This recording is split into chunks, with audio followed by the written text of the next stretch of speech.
बड़ी बहू की जुबान सबकी बोलती बंद कर गई। ससुर जी को गुजरे 1 महीना हो चुका था।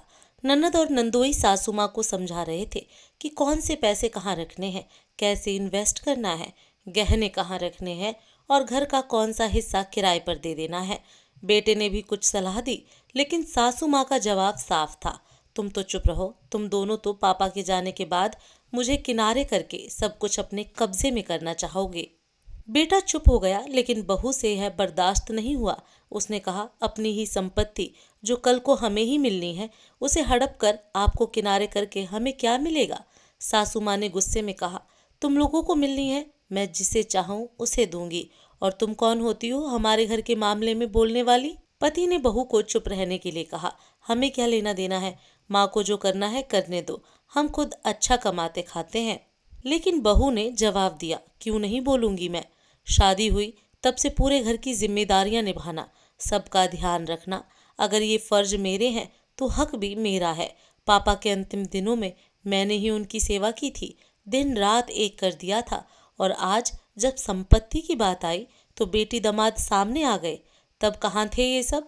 सासू माँ ने कहा, देखो बहू, तुम्हें इस घर के मामलों में बोलने का कोई हक नहीं है। बहू ने पलट कर कहा, सबकी बीमारियों में हर वक्त खड़े रहना, हर काम में दिन रात मेहनत करने का हक मेरा, और घर के मामले में बोलने का हक मेरा नहीं। जब पापा अस्पताल में थे तब कौन था उनकी सेवा करने वाला।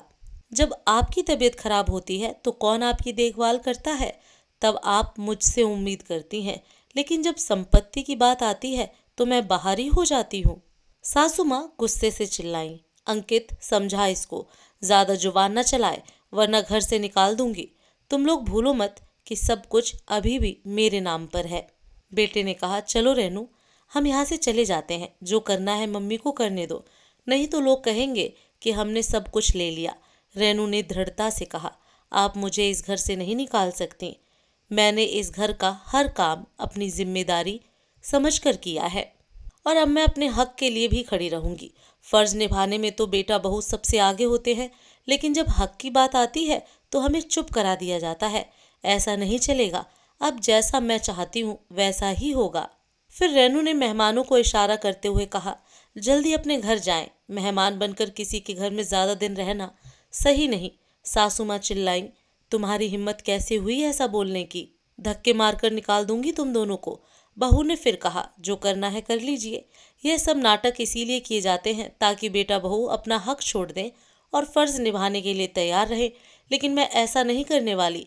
मैं अपने फर्ज भी निभाऊंगी और अपना हक भी लेकर रहूंगी।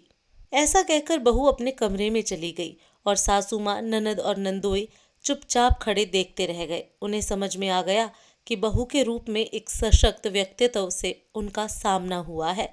दोस्तों, इस कहानी से आपकी क्या राय है, कमेंट बॉक्स में ज़रूर लिखें।